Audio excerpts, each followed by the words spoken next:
Usa kay gayon ni ana, samtang nagsangyaw si Padre Pio, adunay usa ka tawo nga way pagtuo nga misinggit. Dili tinuod nga naay impyerno. Mitubag si Padre Pio, sige lang, kay mutuo raon niya kag naana ka didto. Mga igsoon, ang atong ebanghelyo karon nagpadayag kanato sa kamatuoran nga dili nato angay hisgutan apan sigurado gayud nga maoy nga usa sa atong sangputan kung dili kita magbantay sa atong binuhatan. Tinuod gayud nga adunay impyerno o kining dato diri na impyerno o sa laing bahin tinuod gyud ay nga naay langit o si Lazaro nga nag-antos kalibutan nahalangit. Kung papilion mo, of course mutubag gyud mo nako, kung papilion mo asa man mo gusto mo adto, sa langit o sa impyerno. Moingon gyud mo nga sa langit gyud, Padre. Apan sulti raman na. Ang dakong problema, kung gusto ka nga moadto sa langit, apan ang imong binuhatan, mudala nimo sa impyerno. Ang kuyaw, kung gusto ka moadto langit, apan ang mga buhat nga maoy makapahalangit nimo, dili ka gusto mubuhat. Unya kung nagbuhat ka ini-ini, nagsigi kag reklamo. So karon, unsa may ato makatunan? Kining dato matud pa diri, dili kini mahitungod lamang sa kahimtang o status sa kinabuhi, kundi diha sa kahimtang sa kasing-kasing ug sa pamatasan ug binuhatan. Mao ni ang gisaysay dinhi sa unang pagbasa. Mao ni ang impyernohonon. Unsa toy giingon sa unang pagbasa? Nagkaon-kaon lang, sige. Nagpahayahay, naghigda-higda sa laming higdaanan. Naguna-huna ko mga igsoon, murag pari manik. Murag kami ani number 1 kandidato sa impyerno. Nang dagko ang tiyan o kaon sa halad sa mga tao. Unya, naghigda-higda, naglaag-laag ra, palit og property, palit og sakyanan. Pari, no? Impyerno ang pari. Joke ra na. Simusuko ako nga kauban. Pero usay, matinuod sab ni, kung di may magbantay. Pero unsa may punto, niining tao nga dato, kana bang naningkamot ka, naghakgong ka daghang mga butang na di nakakakita kahuna-huna sa uban. Ambot na istorya na banago ninyo kaniadto nga dunay usa ka tawo nga dunay siya dakong balay kay naka-abroad ang iyang asawa, pero sa ilang mga silingan siya ray dunay dakong balay. Niya kay bahaanan man ang ilang dapit. So inig baha, kurot og baha iyang mga silingan. Ya kay biisigon, asa man modangop ang iyang mga silingan adto sa iyang balay. Dayon pagdangop dito sa iyang balay, isumbong man siya nako gud. Iya ko nung gilutuan og kay bagyo gud, bagyo. So wala ka pangumpra. Iyang gilutuan og noodles. Og adili day noodles kaning tinapa dahil butangag pansit ana miswa niingon ko no dayto yung mga silingan, kadato kaayo tinapa ra gipakaon.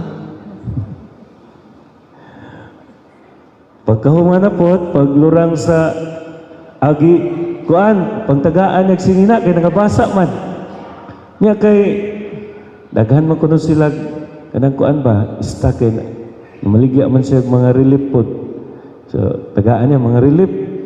Ingo po kunog mga silingan niya nga, Kadato kaayo, asawa na sa abroad, relief ra yung panghatag. Pagkahuman, pag lurang nas bagyo, kay naluoy man siya, iyang gitagaag tag 200. May nalang ipalit og sabon dito sa panglabas lamang sinina nga nabahaan. Giingnan ko siya nga. Na ay asawa abroad, na ay gasoline station, 200 ra gihatag. Gikwintahan. Nasuko kay siya, nagbagulbo siya, Padir, sa sunod, di na dyan ko mo dawat aning ako mga silingan. Giingnan ako siya nga, ayaw yung reklamo.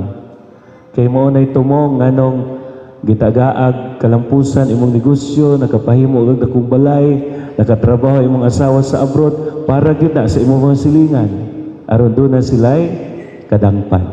Mao dyan na itanong sa una-una, maimpyerno gyud ka, kung sa kahimtang pobre man ka o dato, kung di nakakahuna-huna sa uban, ang imo ra yung huna-hunaon, ang imong kaugalingon. Tagaanta mo example. Tanawa ding atong nasod karon, mura naman ig impyerno. Kaya naman, panahon sa eleksyon, nahimo man mong dato og kinaiya.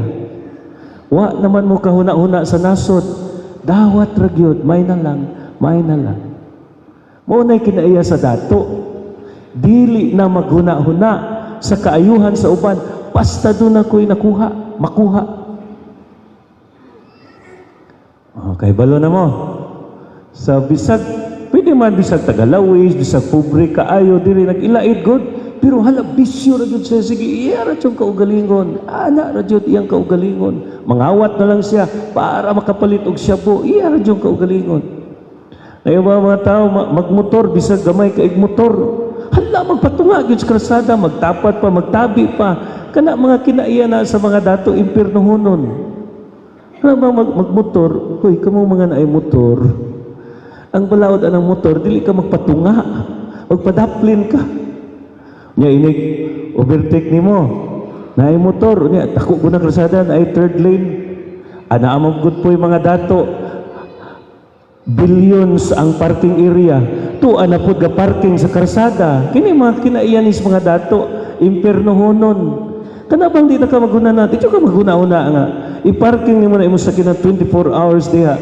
Nga, karsada man na, billions, gikurakot pag yun na. Di na ito mapahimus lang, gihimo ni mo parkingan, otro po kang kurakot. Palit-palit kag sakyanan, di man day kakaparking og tarong, ibaligya na lang na. Kay namintaha ka sa muagi ng kalsadaha, muna inig-overtake ni mo. Ag motor to as tunga. Sipat-sipatan pa ka, ana-ana, pag-helmet. So, mga karon, doon ay bagong balita, asa to dapit, pag overtake pick up, motor na asto nga, banggaan, patay. So, ihon ana, kato mong gisugutan, dinagko man to, pero kaya mga ginagmay. Kahit hindi rin, inigawas na simbahan, nairis-iris naman ang pedestrian lane diha. Naiuban diha, parkingan gani ng pedestrian lane. Dili man na parkingan ng pedestrian kay mobigyan ng pedestrian lane kay agianan sa mutabok. Nya inig tabok na to diyan, anay pedestrian na, di gyud gyapon mo minor. Mura ra koy nakita ba hala na puturatoy na imo gawas diha aning kada mo mag-drive kag main road. Basta gani na gaong-ong diha nga mutabok ba sakyanan musulod, you give way. Pero dili jud mura ra jud koy nakita. Kina mo na mga kinaiya. Dili nakakabati, di nakakakita sa kahimtang sa ubang mga tao. Mao ni ang dato. Bisag na ano siyang atubangan si Lazaro, wa gyud siya kahatag bisag gamay. Kaduha, unsa man po'y kinaiya aning mahalangit? Mao ni ang giingon sa Salmo. Chatoy ingon gani sa Salmo? Daiga ang Ginoo kalagko kay nganuman. At siya ingon diri ingon siya, bulahan siya nga matinumanon hangtod sa kahangturan. Matinumanon. Unya matud pa diri nagpadangat sa katarong ngadto sa dinaog-daog, naghatag og pagkaon sa mga gigutom og naghatag sa kagawasan sa mga bihag. Kay mao man ni ang kinaiya sa Dios. Tagaan tag kagawasan. Unsa man ni kagawasan? Kana bang libre ka nga mopili unsay makaayo sa isig katawo. Nagpatanaw sa buta. Kana ba mga tao nga nabutaan na sa ilang kinabuhi, imong tabangan nga makakita sa husto ug angay buhaton. Nangabangon kanila nga nalukapa. Kana ba mga tao nga giulipon sa yawa, naglunang sa sala, imong tabangan nga mahimong buutan. Buhaton nimo ang tanan, imong tudluan. Kana mga nawad-an og kadasig sa kinabuhi, imong ligunon, tagaan imong paglaom diha sa imong pagkamatinabangon ug nalalipod sa mga langyaw. Kana ba mga tao nga wa nay kadangpan, pero ikaw andam ka nga upadayon niya, andam ka nga mutabang niya. Maunay maka pahalangit. Pero napailain last si Lazaro. Tanawa si Lazaro. Matut pa yayungan siya. Dahil ibutang dito sa pultahan sa dato, may na lang makakaon siya. Pero ang dato, wala gyud. Wa gyud mohatag. Pero sa Lazaro, wala gyud siya mo reklamo. Gidawat ra gyud niya nga dalo gining datoa. Wa pud siya masuko sa dato. Wa pud siya magyaw-yaw batok sa dato. Wala tanan, dawat ra.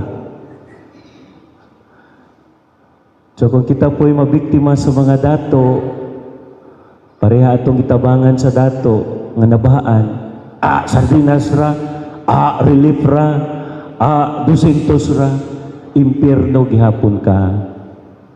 Nabisag mura kag kahimtang ni Lazaro, pero sige jud kag reklamo, hasta Ginoo imo pang awayon, naunsa naman akong kinabuhi Ginoo, impierno gihapon ka. Ayaw og reklamo, salig lang sa Ginoo.